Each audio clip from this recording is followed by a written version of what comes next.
All right, all you video shop-aholics out there. I am here with the one and the only Ron the Great, Ron Martin. Scream expert. Yeah, Scream expert. He really is. And honestly, I have no idea what direction this is going to go. So this is a little unusual for the channel. Normally we talk about like just retro movies, haha. But I feel like this ties in well enough because the original several would be considered retro movies at this point. So talking Scream 7, why not? And I know we're like really late to the game doing this. Initially, I'd wanted to record a reaction weekend of at least. And I was going to do it with Jay and some other people. And they're like, yeah, we're not starting to like 10:30 at night or whatever it was. Like, yeah, I ain't doing that. But luckily, the one, the only Ron is here with me now. I feel like you and I don't want to speak for everybody else on the Jay of the Dead's New Horror Movies podcast. But I feel like you and I might be the two like most die-hard, ride or die Scream fans. Probably. You think that's fair? Probably. Yeah. I mean, like I think I've shown it to you. I've got the literal from the theater banner hanging here. I've got the Scream Mylar up somewhere. I saw that movie, that opening of that movie. I saw probably that's the most I've seen of any part of a movie in the theater in my life. And I saw Jurassic Park 19 times in the theater on original run. I had to see that opening 10 minutes of the original Scream somewhere between 30 to 40 times. Because every time I was working and the show would start, I'd be like, oh yeah, I gotta go check the theater. And I would just disappear for like 10 to 12 minutes. And then I'd come back out. So I love Scream unapologetically. I know I have friends that love to mock me. Oh, two killers. Yeah, you know what? If you were around in 1996, that was revolutionary, folks, okay? It was unexpected, and it was wonderful, and I will never, ever apologize for my love of Scream. That being said, we are now up to Scream 7, and I'm going to kick it over to you to discuss this movie, but before we get there, I did want to share, before I even saw the movie, I didn't care. This was actually not crazy expensive. I got the Scream 7 cup at my local Cinemark, which is pretty sweet. That is and actually, sweet. I haven't done it yet. It's got it actually has a voice thing I guess he makes lines from the movie. Yeah, Roger Jackson. Yeah, I'm debating. I haven't pulled the little plastic out to make the battery live, so I didn't know if what do you think? Do you think from a collector's point of view I should or should not do that? I think you got to make sure that it works before. I mean, that's true. Good point. If you're going to collect it for money purposes, you got to make sure it works. That's true. Very. So yeah, because it's. I don't know if you probably can't see, but it's got the. All right, for this, I'm gonna debut it here then with you, Ron. Okay. So all right, pulled it out. I pulled it out. Wait, before you hit it, what do you think it says? It's got to say, what's your favorite scary movie? It's got to say, what's your favorite scary movie straight up, right? Wouldn't it be great if it just has like some lame ass line from like part 5? All right, here we go. All right, here we go. Let's see if I'll do it near the mic so you can hear it. Hopefully, hold on. Here we go. What's your favorite scary movie? You're the king, Ron. Yep, here we go. do it. Let's see it. Wait, hold on. What's your favorite? Oh, that's all he says. movie? I thought it was gonna be like multiple things. What's your favorite? Yeah, that's all he says. Is that even... I'll take it. That's fine. It's Roger Jackson. I will totally take it. I think that would be something cool to get him to. That was not offered in my theater, unfortunately. Was it? It wasn't like I would have thought it would have been if it had been like in the $20+ range. It was like $14, $14.95. So I was like, it costs like $8 to get a drink anyway. Yeah, might as well get this. So I think this would be a cool get Roger Jackson to autograph. Yeah, I feel like that'd be a cool thing to get him to autograph. So I put Ghostface on backwards. There we go. All right. So my theater recycled the Scream 6 popcorn buckets. They recycled them? I think they were the same ones. I gotcha. I actually have one of those. It's in my little display case. I did get one of those. Yeah, it's Ghostface. Cool. Yeah, it's cool. I've got one for that, and I got the one for Saw 10. It's the Billy or whatever the hell his name is, the little ventriloquist dummy. Oh yeah, the Billy puppet. Yeah. So those are pretty cool. I like those. But yeah, I'm not I got to get every popcorn bucket kind of guy. I have the Scream, the Saw, this cup, and I have when the Monkey came out. The Stephen King adaptation that Oz Perkins did. It's like a tin. And it was again, they were. I hated. Yes, exactly. I want to say but it was on like discount. I know you'll be shocked to learn that. It was on, and I got it for like $8 or something. So like, shit, yeah, man, I'll take it. So is the popcorn in the drum? No, it's literally just a tin, and yeah, it's him on the cover, but it's not. It's got a little bit of a like kind of like a little tin. Okay. Yeah, it's like a little bucket. It's not it doesn't have anything cool like a little feature. But yeah, so That's my show. I'll let Ghostface sit here through the duration. That'll be good. I should have brought Kevin up from the basement. Oh yeah, you should have. Yeah, he's my mannequin who's dressed as Ghostface down in the basement. Oh, okay. Yeah, I've seen the picture. Should have had him right behind. I didn't know. I was thinking for a second, it's like Kevin Williamson's in your basement. Is there something you want to? I know you're a fan. Are you like the #1 fan, Ron? Oh, I have them all collected downstairs. Yeah, literally the human beings that. No, I have a Scream corner downstairs, and he's kind of the main thing there. But does it ever freak you out? Do you ever like actually walk down, forget? You would think that it would. But it really doesn't. I talk to him a lot when I go down there to do laundry and stuff, or I go down there. My library's down there, so I go down there to study and stuff, and I just talk to him. What freaks me out more is I have a cardboard cutout of one of my buddies that we use at a bowling tournament, and that thing out of the corner of my eye always freaks me out. Because you just feel like somebody's standing there watching you. Yeah. More so than the mannequin. He wasn't very happy when I decorated them for Christmas time, but you got to do what you got to do. You got to do what you got to do, man. All right, so we are talking Scream 7. This is a movie that I know I was anticipating greatly. I feel like you maybe less so. We'll get to that. But go ahead and kick us off. I'll let you lead the way because I saw this opening day, and as we record this, it's been like a month. So I'm going to have to pull as much out of my brain pan as I can here.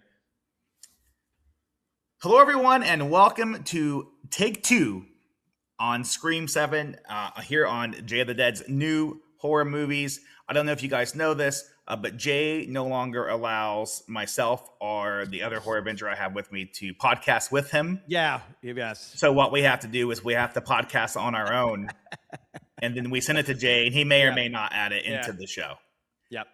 So this could be for not, but hey, it'll be fun talking to my good buddy, my fellow horror avenger, Gilman Joel, who's with us today, to discuss Scream 7, which he has just admitted that he was highly looking forward to. I would say my anticipation was not quite as great. In fact, after the abortion that was Scream 6, I had decided to write off the series entirely until I found out that Neve Campbell and Kevin Williamson were both coming back, and that piqued my interest. Kevin Williamson more so than Neve, even though I love Neve, piqued my interest enough to actually go and see. I didn't see it on opening day like you did, but I saw it a week later. I think maybe a week or two later. So it's been a little bit here and there. So this, I feel like the original review we did on the show, probably I haven't heard it, but I'm guessing it's Jay involved. So I'm guessing that's spoiler free. I would assume they might have done a spoiler section. Though they sometimes will do that, towards the end. Joel, if you're okay with it, I would like to go balls deep into spoilers. I feel like I kind of am going to have to. Yeah, because I'm going to try. It would be too hard for me to sit there and talk around certain things. So, yeah, I'm fine with that. So, anybody listening to this, it's been a month. I feel like if you're a Scream fan and would be pissed about spoilers for this movie at this point. Or a big horror fan. You would have seen this by now. I feel like. Now, I could be wrong. By the time this comes out, it may be next year. It may be. Well, that's if it's on Jay of the Dead show. My channel, it'll probably be out by next week. There we go. There we go. I think Scream and Saw are the two franchises that you really kind of have to spoil it really to give it a full review, because the reveals in both of those franchises are such a big part of what makes the movie. I would agree.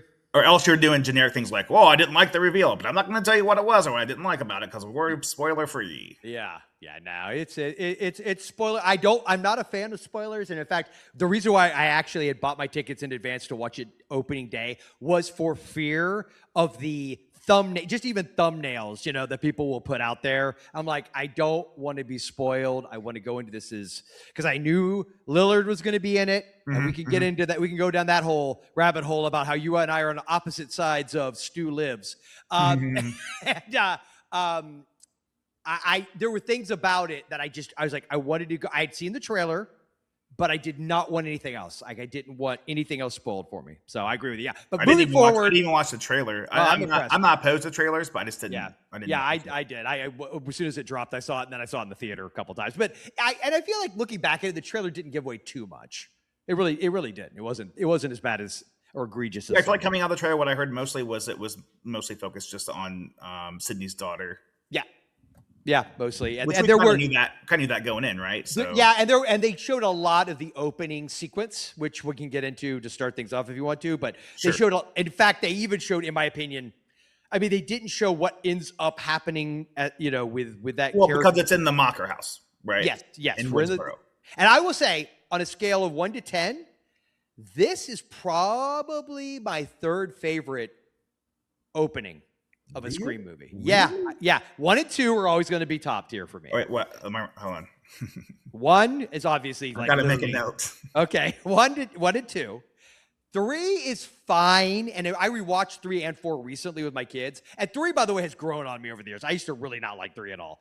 I say the existence of Screams 5 and 6 makes Scream 3 much better. Yeah. So 3 and 4, I like the openings to both. 4 is almost like borders on being just goofy for me. Parody. Like it's very almost, it goes from satire into parody. Yeah. And it's fine for what it is. I just don't love it as much as 1 and 2's openings. So if I guess 1, 2, 3, and 4 would have been my original. I mean, 5 is what it is. It's Ortega. Terrible. That's the worst thing. It's the worst thing I've ever seen in my life. Yeah, it's just she doesn't die. They're obviously just trying to replicate the first one, but without stakes. And then because that's what the writers of that movie are all about. Yeah. No stakes. Well, yeah, I was gonna say stakes because no, I would. Plus, they're also about like we're too cute to do the things you expect us or want us to do. Yeah, and I will say 6's opening didn't annoy me per se, and the fact that they reveal what that initial ghost face even looks like right at the beginning. Yeah, I like, but because of where that ends up. And then of course I don't want to go down the road of what's to me as mild spoiler for my final review on this thing. As much bitching as I've heard about the end reveal of this thing, compared to the end reveal of 6, sorry man, I would much. I mean, this has its flaws. I'm not gonna lie, but 6 is revealed to me. It's like, oh my God. So, yeah, I would say this is probably my third favorite opening sequence. Actually, the way, because I liked it was a Stu's house.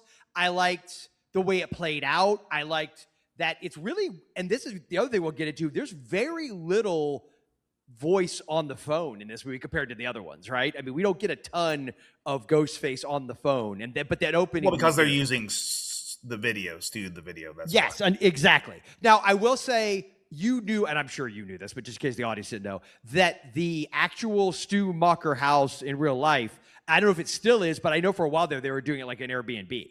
I think it still is. Yeah. So the fact that that was tied in so well to, what happens in real, I just liked it. I like the way they played it out. It's also tied into the overall message of the movie. Which we actually get an overall message in this movie as opposed to 5 and 6, where the writers weren't actually smart enough to have an overall message. Yeah. But so I follow Darcy the Mail Girl on several social media sites. I had followed her before she was ever on Last Drive-In. And she has been she stayed overnight in that house a few times. Oh, cool. So I know you can get an Airbnb and they have events there and stuff. Like you can watch the movie there and stuff like that. Yeah. So that's probably real to life. Like that's like, the Scream experience, like that probably is something you can not to the extent that the movie has it, but you can go there and stay, and they probably have props from the movie and things like that, I'm sure. So do you want to do? I have a list. So do you want? All right, you go. You want me to go first? Yeah. You go down your list. I'm going to say this, first of all, the people who are ragging on this movie, and I know at least one of our Horror Avenger brethren did pretty hard. Call him out. Who was it? I don't know. From what I understand. It was Jay. I'm not going to say who did it, but I'm going to say that it wasn't a northern gentleman, but anyway. Oh, okay. Okay. I think the people who hate this movie the most are the people who are looking at it just as a slasher film. Mm-hmm. And I don't think, at least as a Scream fan, I mean, if you're not a Scream fan, you just like horror movies, I totally understand that. Like, I totally get that. Yeah. I think as a Scream fan who's watched, unfortunately, all 6 of the movies, what I took away from this, and here's the thing. So this movie has 2 writing credits, right? Guy Busick and Kevin Williamson. Mm-hmm. So Guy Busick is part of the team from 5 and 6. Mm-hmm. So I guarantee 100% this is what happened, even though I have no proof of this. Mm-hmm. I think that he submitted a finished script. And I think Kevin Williamson went through and touched it up and redid a lot of it. Not enough of it for my liking, but you can kind of see the Kevin Williamson's part and the Guy Busick's part. So so you're kind of seeing two movies here, Mm-hmm. and somewhere in there, if you watch it enough, you pick out enough scenes, you can find a decent movie. Mm-hmm. I think. So what this for me? So were you on our Scream 6 review that never got published? Oh, it never got published? That probably explains why I was trying. I think I was. I'm 99% sure. Yeah, there's a bunch of us there, and that was when Jay was having his health issues. So Yeah. it just kind of fell through the way through, which is what it is. What it is. Whatever. Yeah. Whatever excuse he had to come up with, I got you. So in the Scream 6 review, I pointed out something that never made it air, so I'm going to point it out again. So Scream movies, if you're a Scream fan, they're not just slasher films, right? There are certain things that you need to have in Scream movies in order for them to be really Scream movies. And what stood out to me, from the original 4 to the 5 and 6, and came back for 7 that wasn't present in 5 and 6, is you have a lot of like Hollywood, already established Hollywood or upcoming starlets in these films. Mm-hmm. Like that was a staple of the first 4 Scream films, and was completely absent in 5 and 6. Well, do you think that with Jenna Ortega especially? Because, I mean... She wasn't known at that point. I mean, that's one of the things that made her known. Okay. Well, I mean, I guess Neve was... Well, I feel was Rose McGowan known, though, prior to Scream, to the degree that she had done, like... It's always a mix, right? Because, Jamie Kennedy wasn't well known. That's true. But Skeet Ulrich was hot at that time. Yeah. Courtney Cox was hot at that time. David Arquette was known. Drew Barrymore. I think Courtney Cox for sure, because obviously friends. Mm-hmm. I feel like even David Arquette, definitely Matthew Lillard, even Skeet and Neve, because Neve had done Party of 5. I think that's what she was known for. And The Craft had come out, but that was with both of them in it. With both of them in it, and that was sort of like it did okay, but it wasn't like, I think as big. Obviously, I love The Craft. Yeah, but you get the sense that these are the new horror stars for the upcoming generation. And that is what it turned out to be. And you get to Scream 2 and you add like Sarah Michelle Gellar. Yeah. You add Omar Epps. Yeah. You add a bunch of people in there as well. Then you get the Scream 3 and it's like Jenny McCarthy. It's like Parker Posey. Mm-hmm. Scream 4 even had that with Emma Roberts. Yep. And, Hayden Panettiere. And then you get to 5 and 6, and it's just not that. So you lose that like Hollywood glam that was over the first 4, and that's always been part of the Scream series to me. Mm-hmm. And that comes back in this one because we have McKenna Grace, we have Ethan Embry, we have Joel McHale, we have Anna Camp. You have the return of some characters from the previous movies, but you also have these established or up and coming stars in this movie, which just wasn't there in 5 and 6. So I like that. We're back to actually killing people in the opening sequence. That's nice. Even though I'm going to push back a little bit on you on your opening sequence love, mainly because it didn't really. Usually the opening sequence plays a role by the end of the movie, and this really didn't. It was just extra, like, oh, we're just killing these 2 random people and burning down Stu's house for... They didn't have like a connection to the reason, except for... You're just doing it for, I think you're just doing it for shock purposes. I think that we're going to hold this to the end because it'll probably be definitely the most controversial thing, and it's saying something. But I think if something else could be true, and supposedly there was something done that could make this thing true, and I know you're going to hate it more than life itself, but if there's something that's true, it would make a lot more sense why that whole sequence happened and played out the way it did. But I think, honestly, the real problem with this movie, if anything, is your point about it, I think was written by Gary Busek, and I think Kevin Williamson rewrote it. And I think that you're right, that feeling, it's definitely, of all the new Scream, this felt the most like a Scream movie to me since 4. Like, hands down. Yeah, no, I felt like the spirit of Wes Craven in this movie. Like, just the way they shot it, everything about it, it felt way more like a Scream movie to me. The soundtrack was much better. Yes, all Marco Beltrami. Oh man, dude, I was Scream so happy. soundtracks are, so good. I own all of the first 4. Yeah. So great. They're great. And not just because I'm a fan, because I like them. I listen to them. They're on my playlist, my Spotify playlist. I have them on DVD, but they're on my Spotify playlist. I'm not gonna lie though. I actually hated the final, like the song when the credits first kicked on. Where it was like it was. I think it was it like a rap song? Yeah, it was a rap song. But yeah. it was like it wasn't like a good. It wasn't like the Master P from Scream 2, which I love. Yeah, we're going to ride tonight. That was actually it was a Scream. Oh, I hear him coming. Like that one, I'm fine with. But this one, there was something about it, and I know it's supposed to be modern. But I think because, and we'll get into it. I feel like this whole movie Because we're old, Joel. Well, that could be it. But since this movie's whole this movie was, I think, about nostalgia as much as it was about anything else. That's really what this movie was about. It was, to your point, about something. And I think I think there's two messages. Okay. I think the Guy Busick message is nostalgia. I mean to point at you. Yeah, I know. God, you're so angry. I didn't mean that. I think the Guy Busick message is nostalgia because those guys, all they know is fan service. Yeah. They can't create a compelling story. All they know is fan service. And I guarantee you 100%. Spoiler alert here. Stu Macher didn't really come back. It was AI the whole time. But I guarantee I will argue with you that that's not true. But I have evidence. But we'll continue and we'll get to that. Okay. That'll be our final battle. I guarantee you 100% that in the Guy Busick version of this screenplay, Stu was back. That he was alive and he was the killer. Well, did you hear that? I heard they shot. They were setting that up in part 6. Yeah, well, I heard that they shot a scene in this movie that didn't get used where he was at the end, the final reveal. He was there. So there was obviously at some point, even with I guarantee that was the original script. I will bet money. They shot it, so it wouldn't even pass that. It wouldn't even pass the original to whatever Kevin Williamson changed to he was considering it. Kevin Williamson has common sense. Let me tell you this. Scream is one of my 5 perfect 10 out of 10 horror films. Mm-hmm.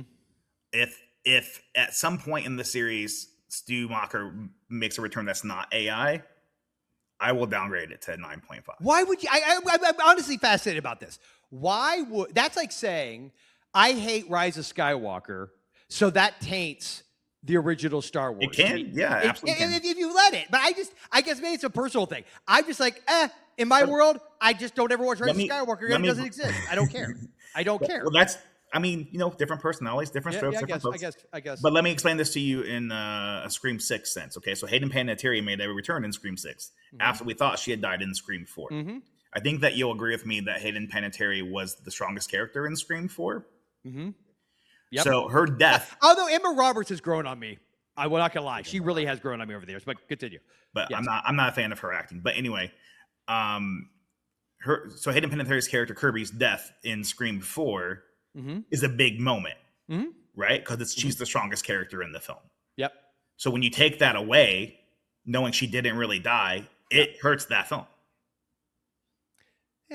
I guess, but see, I could rationalize it as we technically did not see her fully die. And the same way my argument always has been with Stu, yes, it's a stretch, but there have been so many, like, for instance, how many times have the twins been stabbed, like, should be more than dead? Hate it. And I hate that too. Tweedledee, Tweedledum need to get out of the series. They set up with the series, especially as it progressed, the whole shoot him in the head thing. He wasn't, technically. And I noticed in this one, they kept addressing that, right? They kept addressing, like, oh, well, he wasn't shot in the head. Like, they even said that. They obviously know what the argument is about why he would be alive.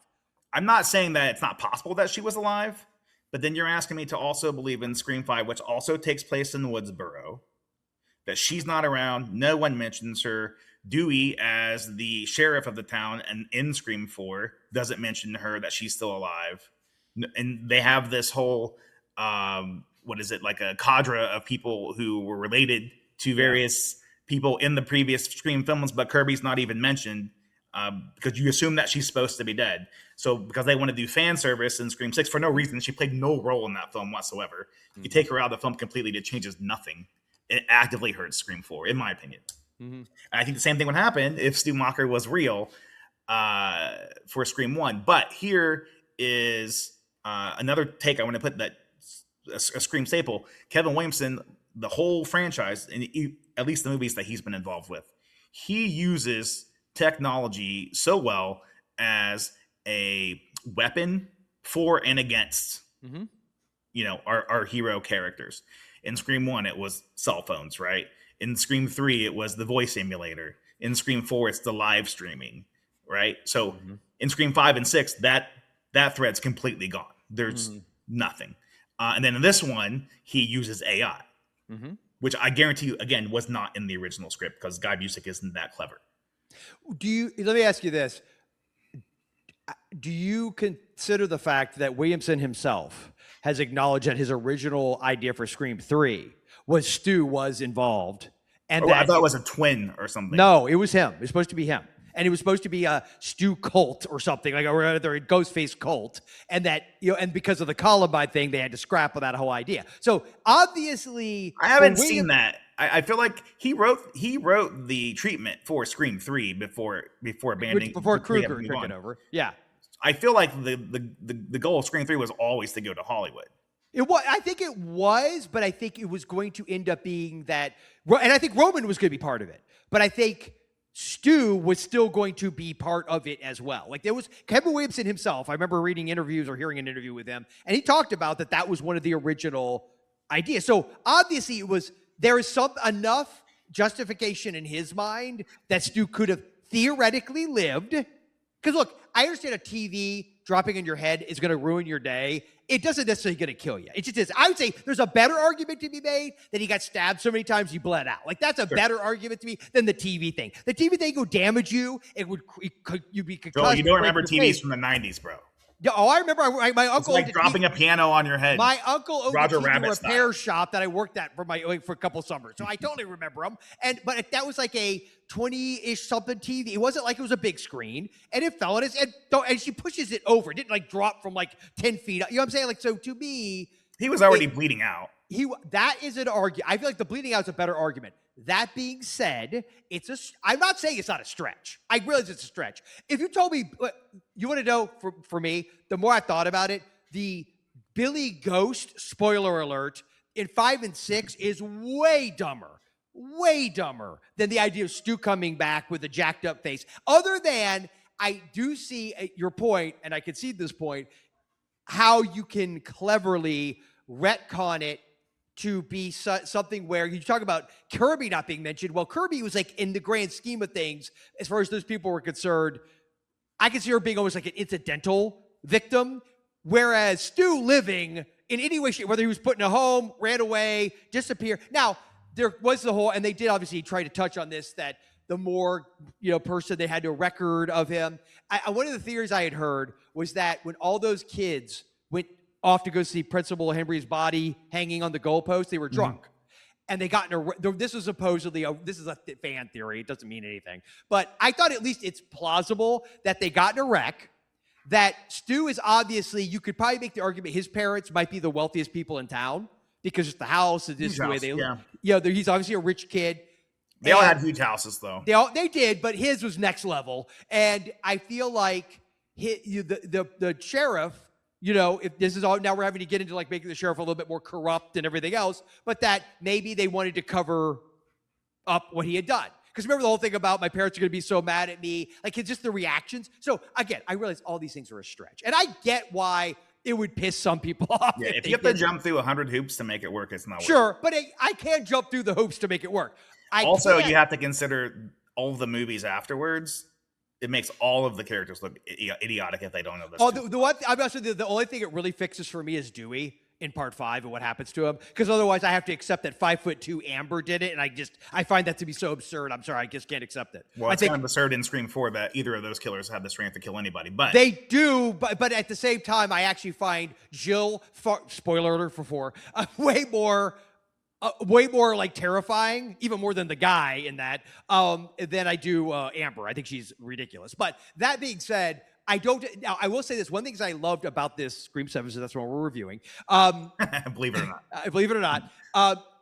It did occur to me moving forward, if it is truly just deep fake technology, I hate this is a great way to bring Matthew Lillard back into the franchise. That is 100% agree with that. The only thing that gave me pause and told me that they were considering it being him for real is because, and I understand this is going to be probably like, well, yeah, they probably weren't thinking about it this way, but first off, AI is a misnomer. AI, in my opinion, is bullshit. But that's a whole other discussion for a different podcast we can have sometime, Ron, if you want to. Okay. Machine learning and LLMs exist. Deep fakes exist. but it is flawed technology. I.e., as we record this, look what happened to Sora like 2 seconds ago. They just canceled it. Oh, gee, wonder why. It was going to be so revolutionary, except it isn't. So that's true. That's true throughout the Scream franchise, though. Cell phones were new. Yes. No. Well, here's what I'm getting at. When they were trying to determine if it was AI, when the boyfriend is trying to figure all that out, and the way that they showed the people at the end, this is why we're going to have to spoil this, I felt like, yes, when you are locked in, you can easily do a deep fake. That is hard to tell to a certain degree, but after a certain moment, you can tell. There's a moment when he's standing outside the daughter's school, and he's holding the camera, and it's just the way it's moving, and it's video. It's flawless. That's not a deep fake. It's just not. And so I'm thinking they intended that to, because if they shot a scene where he came out at the end, it was part of this thing, and they had obviously set the groundwork by playing the opening moment when they pull up to the house. They were listening to a podcast about, is Stu still alive? I feel like they were trying to set that red herring up from the jump, right? They were, because for the whole movie is just about whether or not he's alive. Yeah, which takes away from the movie, in my opinion. All right. I think you're overthinking this. But I like to. You're overthinking this. But that's what nerddom is, man. That's what geekdom is. It's overthinking. They filmed an alternate ending in case the studio wanted to go with it. That's all that happened. I think they actually shot it, and a test audience shot it down because that test audience was full of a bunch of Ron Martins. Well, then that test audience is right. But another thing I want to bring up, why this is a Scream movie too, and that, like I said, there's two different messages here, because you're talking about nostalgia, which is definitely one of the things, and they mentioned that several times. But also, most Scream movies have a meta sort of message, right? And there wasn't enough meta in this for me, by the way, for a Scream movie. It was lacking in that, but I think that's just because Kevin Williamson did what he could do with the script, which is probably already approved by New Line, or whoever. I don't even know who produced this. Skydance, right? Wasn't it? I think it's Skydance. Yeah, I think you're right. And that was parasocialism, right? It plays into the end of them. It's kind of a weak ending, but also still better than 5 and 6. But it's a real thing, and it's a real thing people are going through now, because for the first time in the history of the world, we have a bunch of people who idolize people they're never ever going to meet and know their whole daily lives via social media. Yeah. So it's a timely message, which that's been a staple of Kevin Williamson's Scream films. So if you're just looking at this as a straight up slasher film, it's not great. But if you're looking at this as a return to what Scream once was, I'm seeing promising signs moving forward. Now, have you heard that he apparently is not going to, other than a producing credit, is not going to be involved in 8, which makes me sad if that's true. I'm still not sure 8's going to happen because of such negative reviews, but I know they... Dude, why are you kidding me? This movie this is the highest grossing in the franchise. There is zero chance they give a shit about the negative reviews. There is literally... First off, the reviews to me are bullshit because it's critics.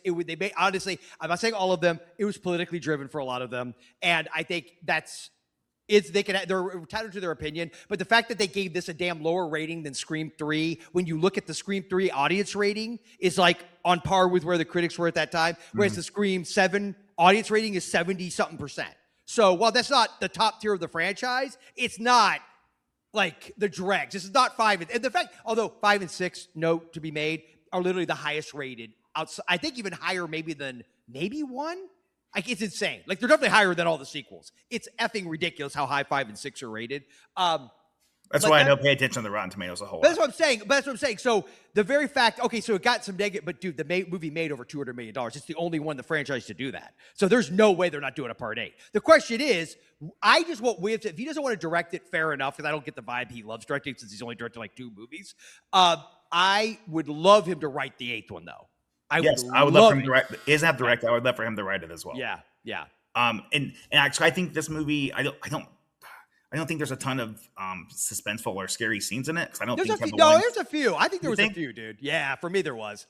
I found it suspenseful in parts, and I love the foot chases. Here's the thing: I took my 16-year-old son, who has now seen 1 through 5. He did not see 6 yet, but I wanted him to see 5 only because he's a better man than I.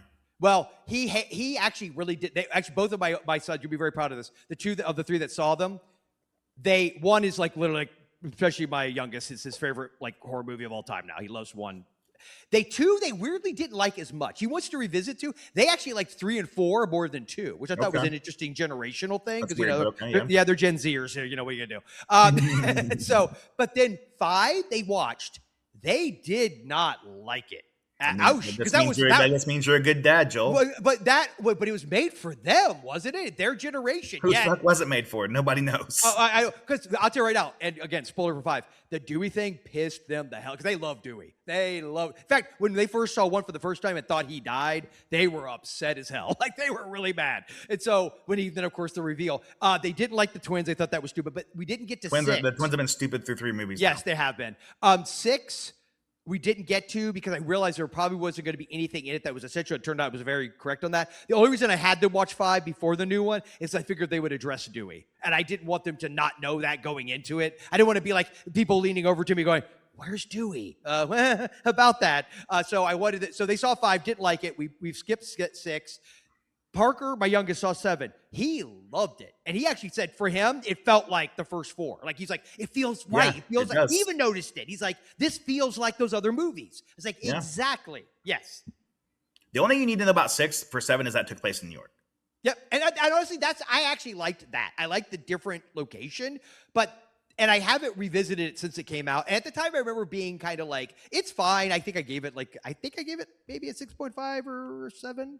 I'd probably, revisiting it in my head, it drops like half part 6. I probably would give it like a 5.5 now for me. And I gave it 2. Yeah, because I know you take this stuff personally.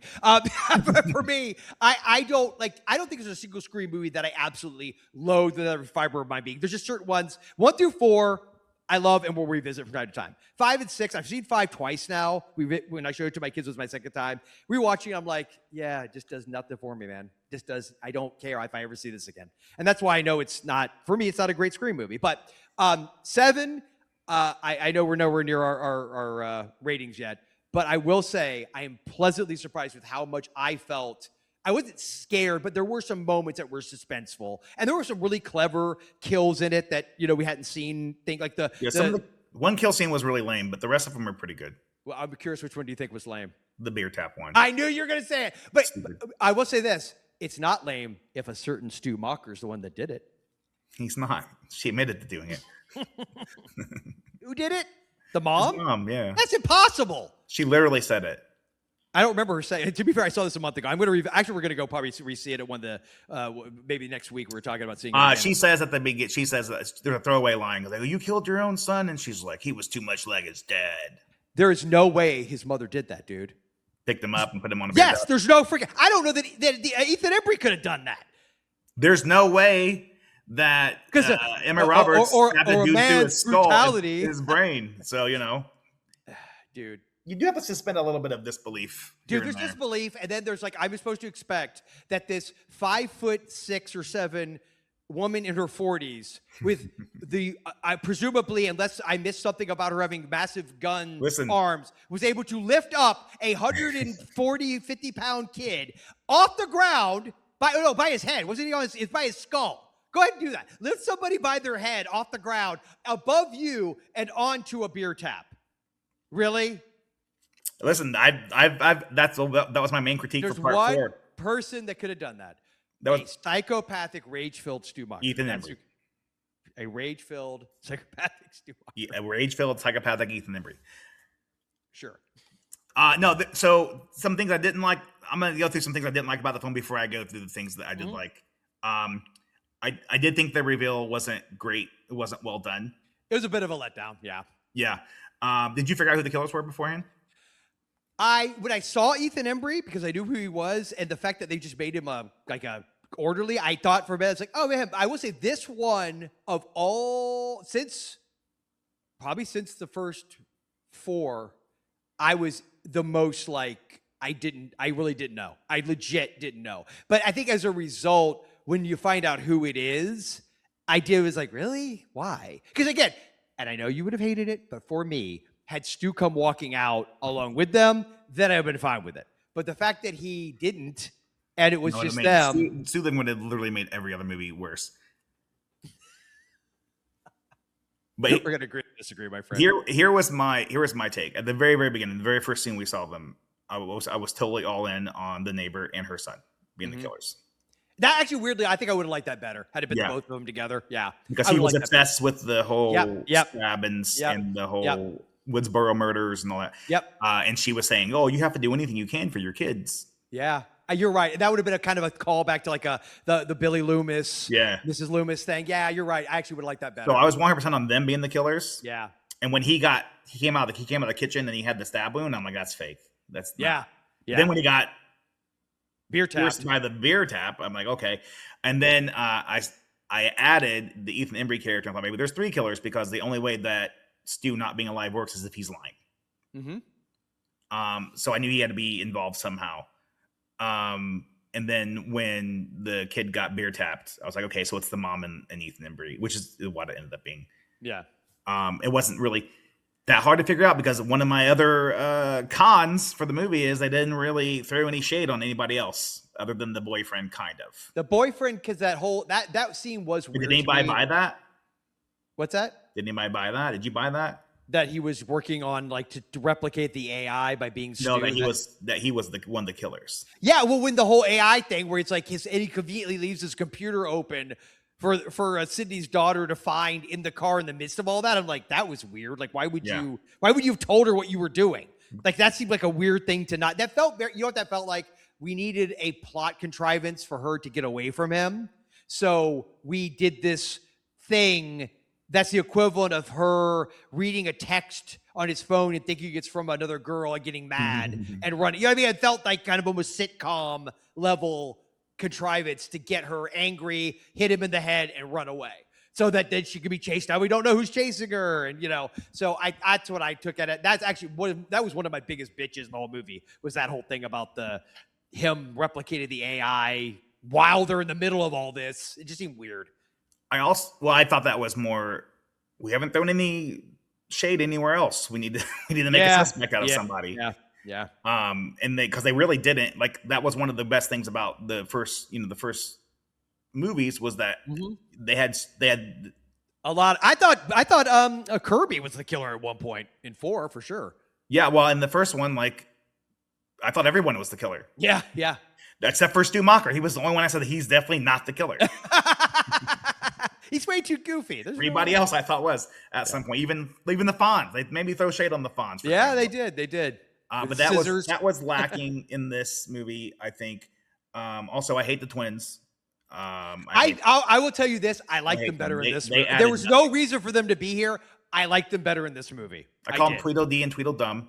Yeah. And they're just comic relief at this point. Yeah, they are. But again, I think they're meant to be there as a connection to Randy. I guess that's the logic. But I think my problem with them more than anything was less, although she was kind of overly obnoxious in 5, got better for me in 6, if I remember. But again, remember, I saw the movie one time.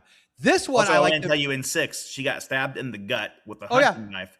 Yeah. And then the killer took the knife. Yeah. And twisted lodged it up to her heart. Oh, that's right. Yeah.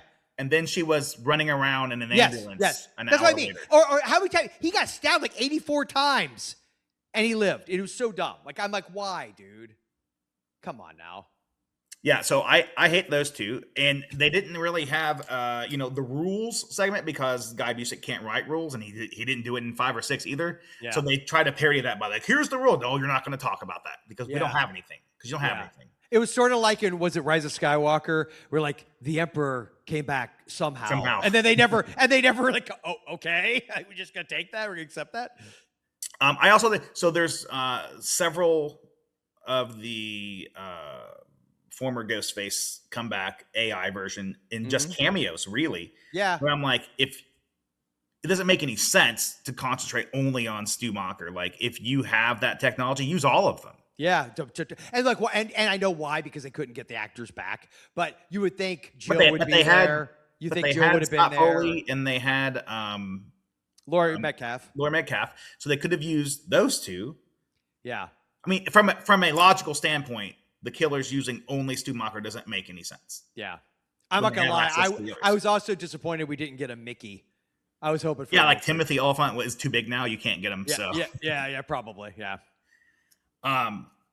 Definitely could have got the ones from 5 and 6. I'm sure. Oh, yeah. I mean, that's part of the franchise now. Well, I don't know. What's her name? Won the Academy Award for Best Actress, so probably not now. And Six wouldn't have been one of them because Six she wasn't involved with. So she wouldn't have known who, you know what I'm saying? Like, I mean, she might have seen their pictures, but I feel like Five, I could see if they, because she was, but that was almost more directed at the Samantha and whatever her sister's name was character in But Five. you're still not so bringing back Skeet Ulrich. I know you can get fucking Skeet Ulrich. That, yes, like that of all of them is probably the one that makes the least. Like you would think Stu and Billy as being the two AIs, like that should have been the thing, you know? Yeah, and if you're bringing back Dewey, then bring back Tatum, then bring back the roommate from the college years, you know? Yeah, The college years, you know? Our boyfriend, Jerry O'Connell, like, yeah. Yeah. You're going to go there, yeah. So I just feel like they brought back a handful of people they could get, and then it's Yep. AI, right? Yeah. But they didn't de-age these people. No, I know that was weird. They did. What? They tried to a little bit, I think. Weirdly though, David Arquette looked way more old than I remembered him looking in 6 or 5, rather. I was like, holy crap. I'm like, these people died. You don't know how Scott Foley was going to age. I think he actually looked the best. Like, he probably did, but he still looked older. Like it's been 30 years, old. right? Yeah, Almost 30 years. Yeah. So I'm a fan of the whole AI thing. I think that was a great way to get people back into the franchise. I loved it. This didn't work for me. That little sequence didn't work for me. And if you have access to all of them, like from the common sense standpoint, you would just use all of them. There's no reason to focus only on Stu unless you're really trying to push this. Stu's still alive, which I know in the first. But then why show the other ones? Just have it be Stu. Right. Yeah. Just showing, hey, look what we can do. Well, because like you said, the original tie-in probably was just nostalgia. Yeah. Before they added the parasocialism. Yeah. So I wonder if, unless what you're saying is true about this Stu thing, I wonder if after Kevin Williamson took over, if they changed the killers. I know they did that a couple times in the earlier movies. Yeah, because they had to do the 2 got really messed up, right? And the script get leaked. And 3, I think they got really messed up. Yeah. Well, 3 got messed up because of Columbine. 2 got messed up in the sense that they had a working script that apparently everyone loved, and they had to like completely retool it because it leaked. It was like kind of the early days of the internet and people leaking crap on the internet. So, and that's mentioned in Scream 3, you know, but we didn't have any of those sort of meta moments. Yeah. In this film, I keep going back to like there was a time period in the early 2000s where I was had a roommate and we couldn't afford to pay our cable bill, so we lost cable, and so we just ended up watching DVDs over and over, the ones that we had. So we were watching so eventually you're just watching the director's commentary. Yep. So we watched all the Scream movies with director's commentary on. And I just keep going back to Kevin Williamson, I think Wes Craven actually said it. In the script, Kevin Williamson would just write, this happens and then Wes will make it scary. Yeah, I've heard that before. So like, that's why I keep going back to. I'm like, well, Wes isn't here. You got to make it scary. Yeah. So there are some, but I think there's a lot of decent stuff in this film. Like I'm saying, it's not a great movie. I'm not going to say it's one of the great Scream movies of all time. Yeah. But it's not nearly as bad as some people are making it out. No. And it's, you know, for any 7th film of any franchise. Yep. You know, this is what you're looking at. So I like the setting. I like the town. Mm-hmm. I'm not just saying it because it's set in Indiana and that's where I live. Yeah. I didn't even know that until I researched. Well, I thought it was the Midwest. I didn't catch the Indiana part. I must just missed it. But I will say this: I meant to ask you. This was the most autumnal Scream movie outside the original to me. Like it felt. This could have been like set during Halloween. It felt very like Halloween 4 in a way. That opening of Halloween 4, like the whole movie had that fall feel to it. I kind of wish it had been released closer to the end of the year. It had that, you know, that quality to it. Like that I love. in autumn. Yeah, it felt like an autumn film. Yeah, it was really cool. I really liked the dynamic between Sidney and her daughter. I did too. Yep. Not only because I think Neve Campbell brings a certain levity to the franchise that's needed, I think, but also because you can see the differences, right? That was a really good part of Scream 4 as well. When you get the legacy type characters that come in, they've done this before, they know what they're doing, and you get the new characters who are just freaked out. And that's kind of what happened, I think, here with Sidney and her daughter. So I really liked that relationship, and it was good to see the daughter grow under the mother's instruction. Yep. Yeah, and I thought Isabel May, who played Tatum, which I also love the little nods like that, like Tatum, her name being named Tatum. I thought she was actually really, really effective and good. I liked that she was the appropriate level of scared, but wanting to have her own agency as well. Like Kevin Williamson understands how to draw and write really fully fleshed out, great female characters that don't feel like they're playing the whole girl boss trope. Because Sidney's never felt that way to me. I think she was totally wasted in 5, but Sidney's always been the perpetual victim, but she's not. She is really truly a survivor. Like, she's not just a victim. Like, she survives this crap. She's like the only one that seems to be able to take these idiots down. And I liked that in this one, I felt a similar vibe from Isabel May and the way she played the Tatum character. Like, if they do more movies, which they inevitably will because it's made a shit ton of money, I would like to see her back. Like, it wasn't like the twins where you're like, okay, great, we're gonna get more of this. I never felt that way about her. I liked her as a character. Too. Yeah. And I liked her friend group. Yeah, I did too. Well. Yeah, for the most part, I did too. Yeah. Yeah.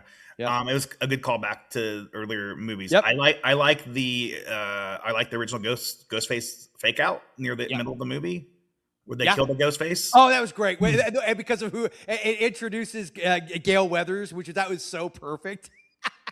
You talk about that, right? The kill by car. Yeah. I love that it hits the guy and it's freaking Gale Weathers driving. Well, what's great about that too is we're the third, I think it's a third of the way through the movie at that point. Yeah. You kind of forgot about Gale.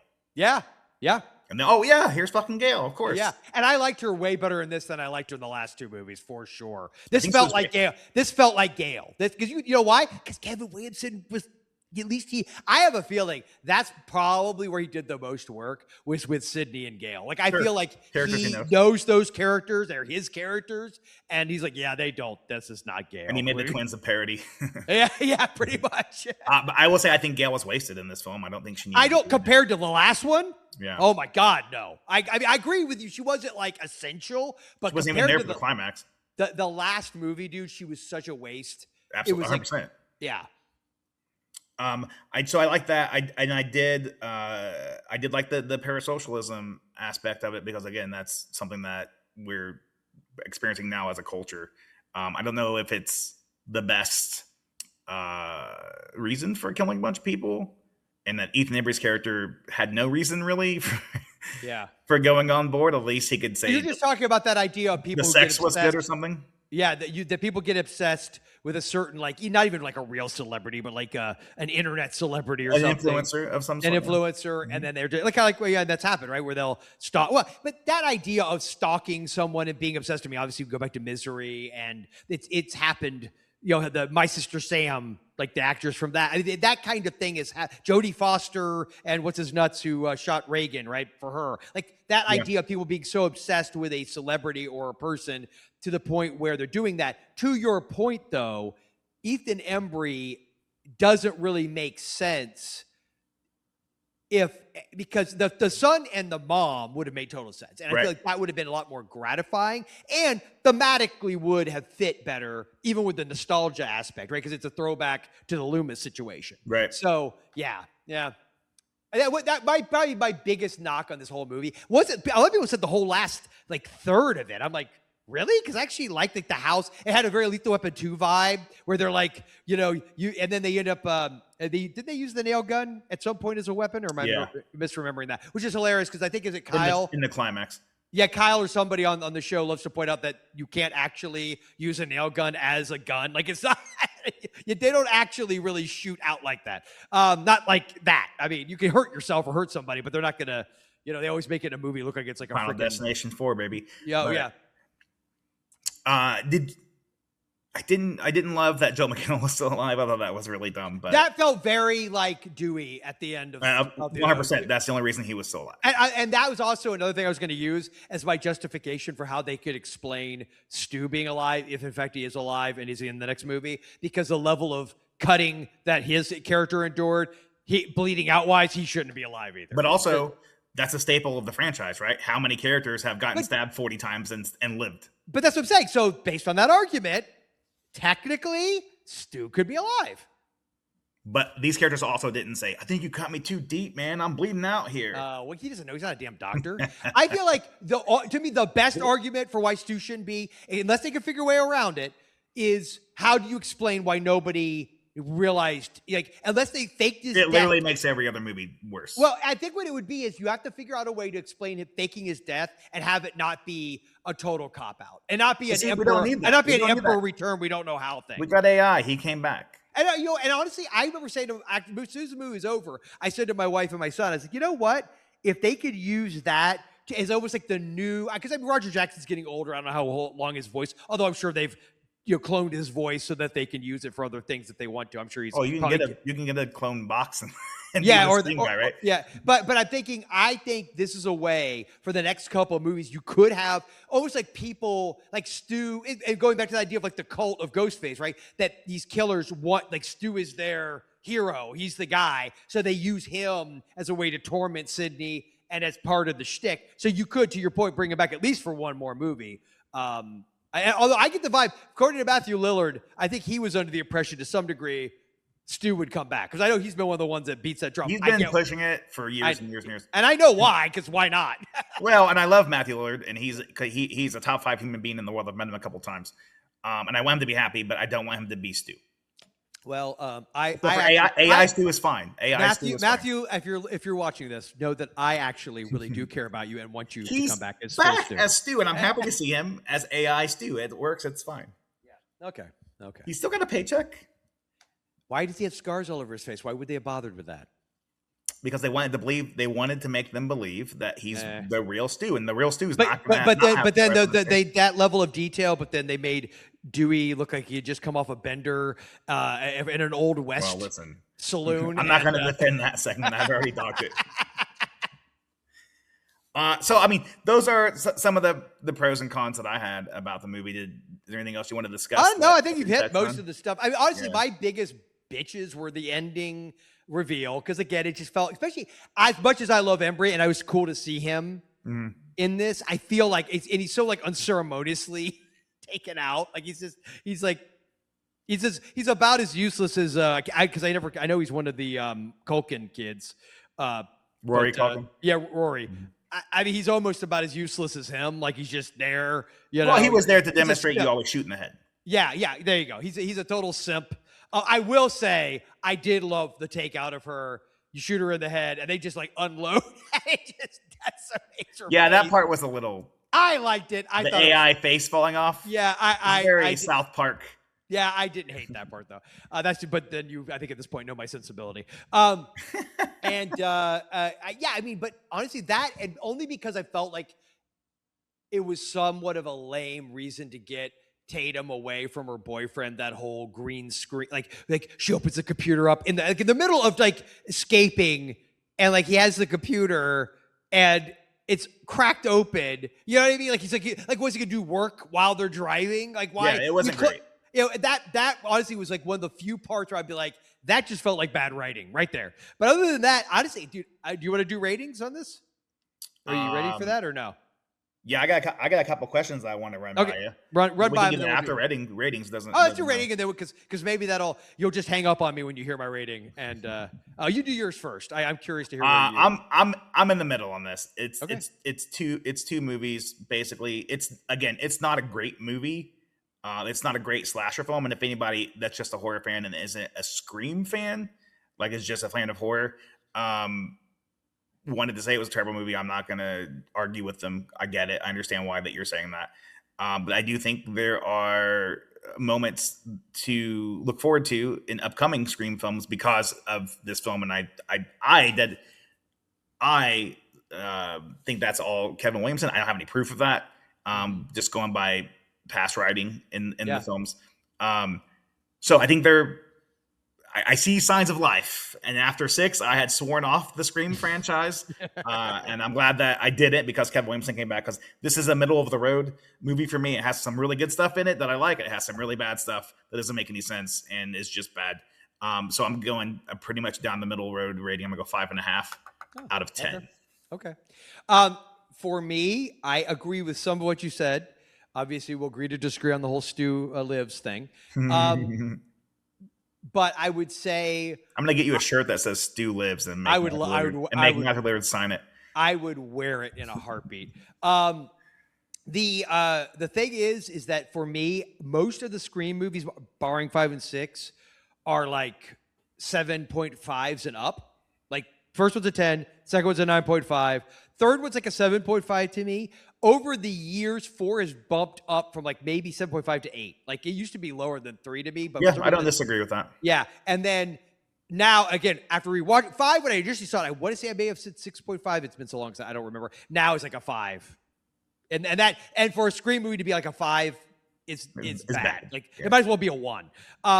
And this one, honestly, and who knows, maybe I'm gonna rewatch. I'm gonna try to go see it again before it leaves theaters next week, hopefully.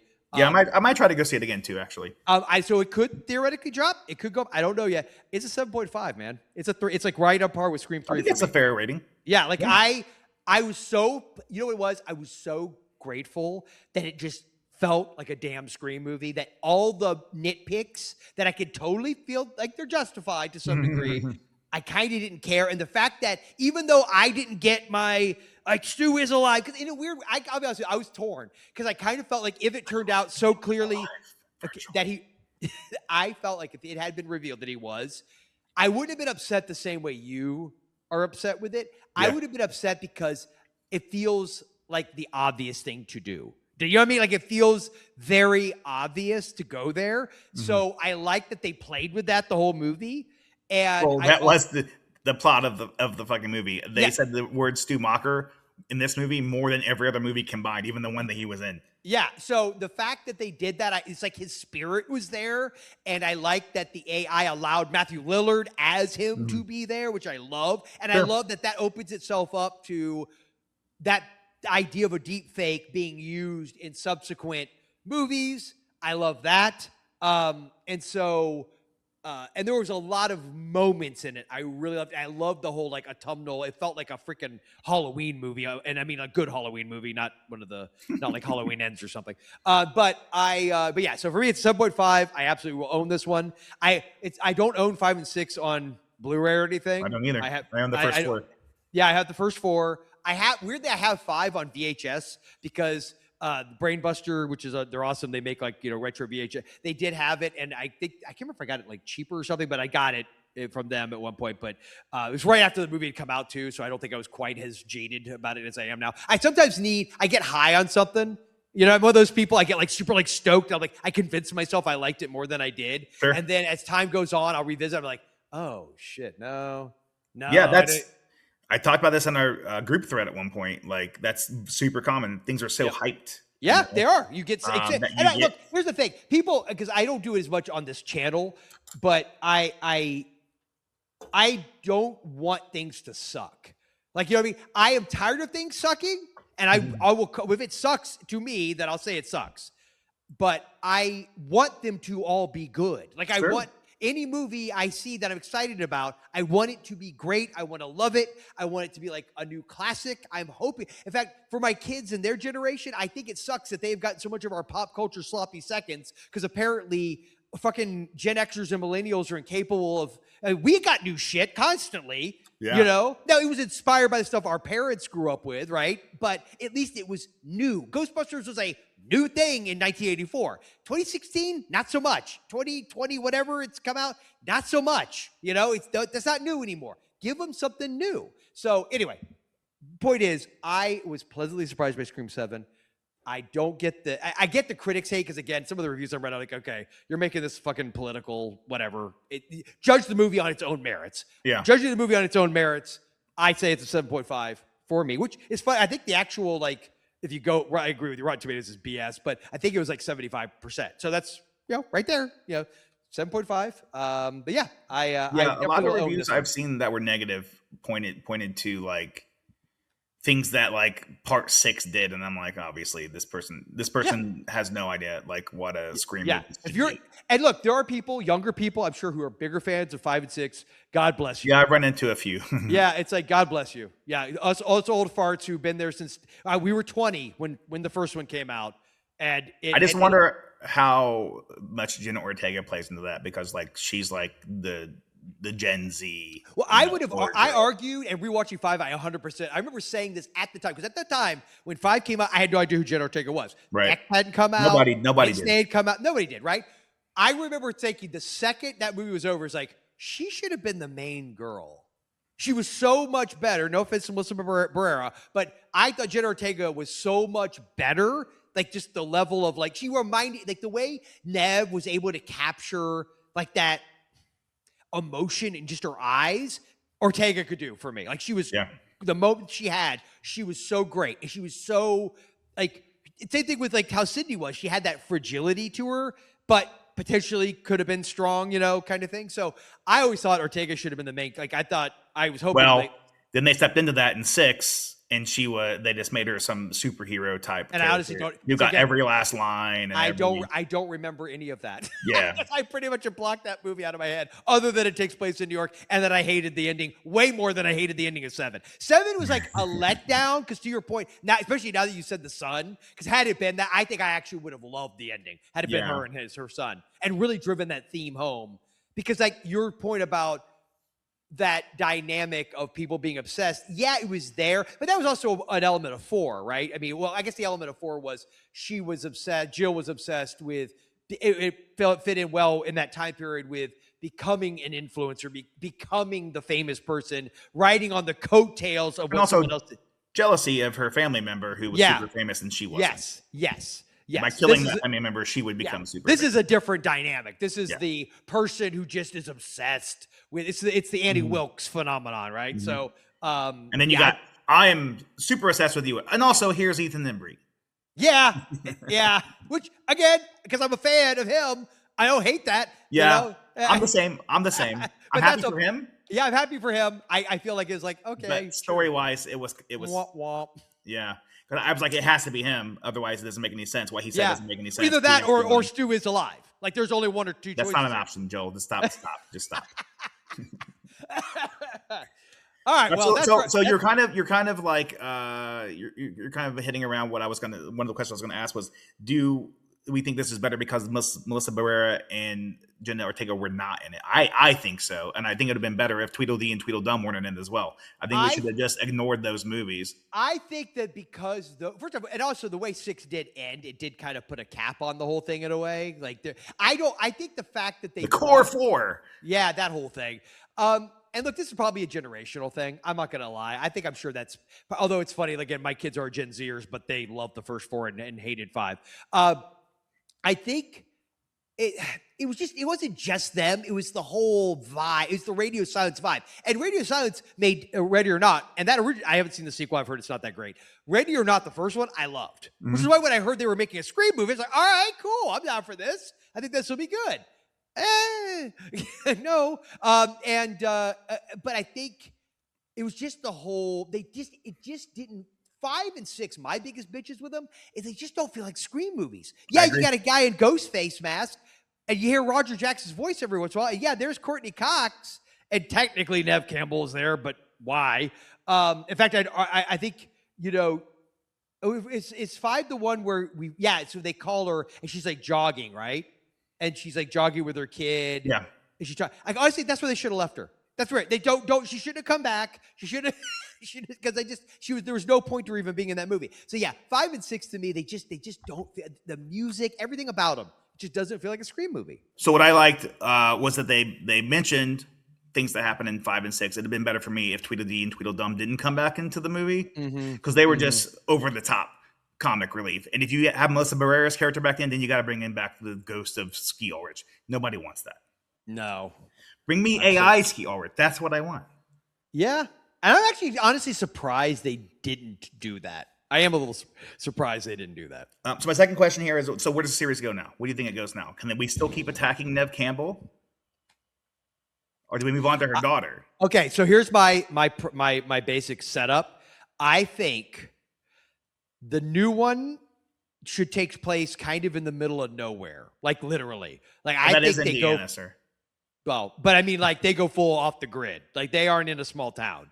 They decide no phones, it's very Poltergeist. Like, right, get rid of the TV. They go full, like, we're off the grid, man. We're not even gonna touch it. We just kind of get, as people, there's a movement afoot, I think, amongst people that feel that way. Because, that kind of vibe. They go to Wyoming, they go to Montana, whatever. They go full Yellowstone, right? And they All right, so that's the setup. It'll be her husband, Joel McHale's character. He's obviously retired as a cop. He's going to have the same Dewey limp, he had in 2, and then weirdly, I think disappeared by 3 or 4, wherever. And then their daughter would be a part of it, and then somehow Ghost is going to find. Now, it's going to go one of 2 ways. Either Stu does come back for real, which I know is going to piss you off. It's either going to happen, I have faith. Or they'll continue possibly the deep fake angle if that's still part of the zeitgeist. Because based on, again, what just happened with Sora, Depends on who writes it. That's who writes it. And honestly, if the AI bubble bursts, which is a very good possibility, they may not even want to go there. So then that changes that dynamic. In which case, and again, I know this is going to piss you off, I could totally see them bringing back Stu. But I will say, I don't know where they would go if they didn't bring back Stu or go the AI deepfake route more. But the deepfake thing seems like it would be redundant, right? It feels like, okay, you guys did that. Are you going to do it again? Well, they would use it. They would use it, but add to it. Yeah. This is what I want for the next movie. I want Courtney Cox to die. A robot Stu Macher driven. Sorry. I want Courtney Cox to die in the opening sequence. Yeah. I would be okay with Tatum. The story is Tatum in college. Okay. Ooh, and her this almost like a reboot of Scream 2. Okay. Her and her friends are attacked. This draws her mom and dad out to the college. And you know what I want as our Randy moment? I want Sidney to die.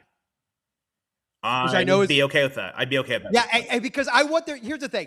I get the argument that says we don't want Sidney to ever die because then that's like somehow taints the other movie. It's like, no, I don't think it does, actually. If it's the right, it's like saying Randy dying taints him in the first movie. I don't think it taints him at all. It's a tragic thing. No. It's a tragic thing that happens. Yeah. And and I remember at the time, I don't think people get it if you weren't there. Like that legit, I was shocked. Yeah. I was like, holy shit. That didn't happen in other horror. No, and it's like Randy was such a loved character, and he was like us. He was literally us. That's why they bring him back via video in the third one.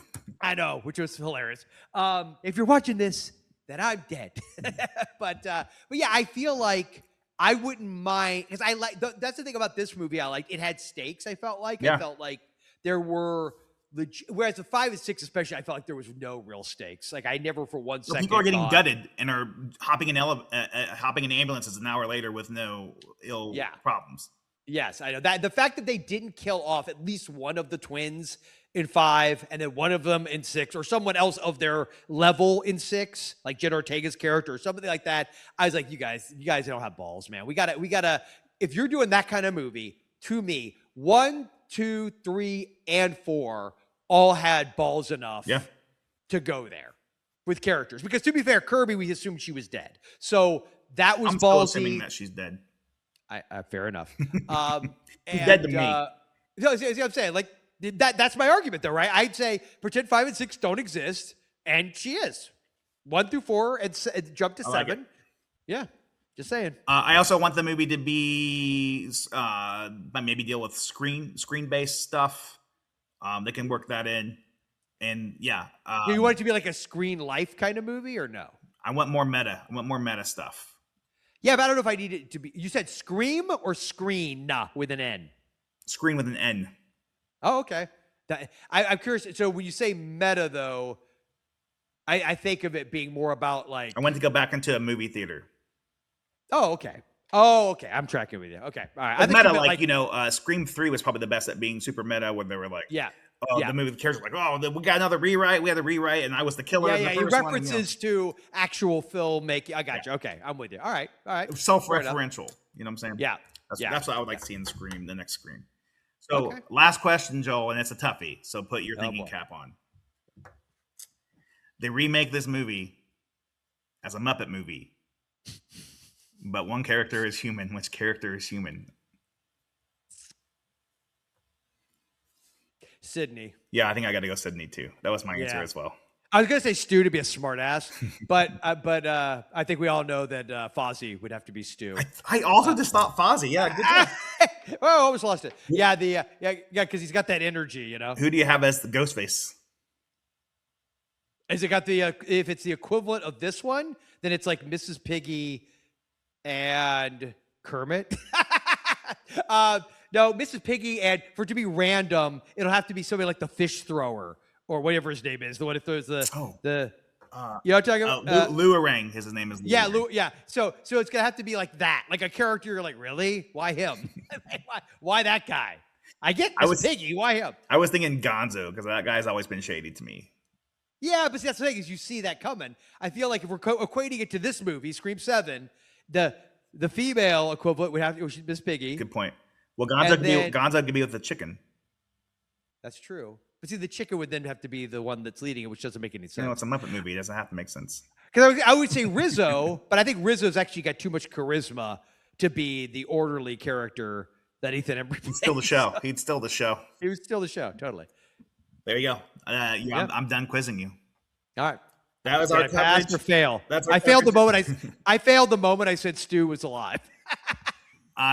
We may agree to disagree on that, but I think we agree mostly on this. Yeah, film. mostly. And, yeah, I'm surprised. That was cool. I think we probably don't. I haven't heard their recording, but I think we probably don't agree with the rest of the Horror Avengers. I get the vibe from some of the text that you are correct, sir. Yeah, you and I are probably amongst the highest. But we're the two Scream guys. Yeah, fair enough. So fair enough. You know, have you hugged Matthew Lillard? Because I have, pal. You know. No, I did not. His line when I think I can't remember, was it at Spookala? Gave him a chicken tender one time. What's that? Gave Matthew Lillard a chicken tender one time. Oh, and he ate it? Oh, yeah. Wow. Trusting. What are you going to do? But that being said, if you're listening to this on Jay the Dead's New Horror Movies, obviously, I don't know if Jay's probably cut this part out. But if not, thank you for being here on the channel. Ron, thank you for doing this. Thanks for having me. Yeah, it's fun, man. We should probably need to get a cool horror background like you have. Well, you're just cool you're like a cool foreground just by being here. I like that. Taking up the frame. I like that. And I would say this is fun. And I think if any newer movies come out and we want to get something recorded for Jay, this would be a good 2 birds, 1 stone situation. Do it. That I'm all for. So for sure. Do it. Thank you. And remember here at Mom 8. Yes. Well, remember here at Mom and Pops, Ron, our love of horror. What? Never stops. Mm-hmm.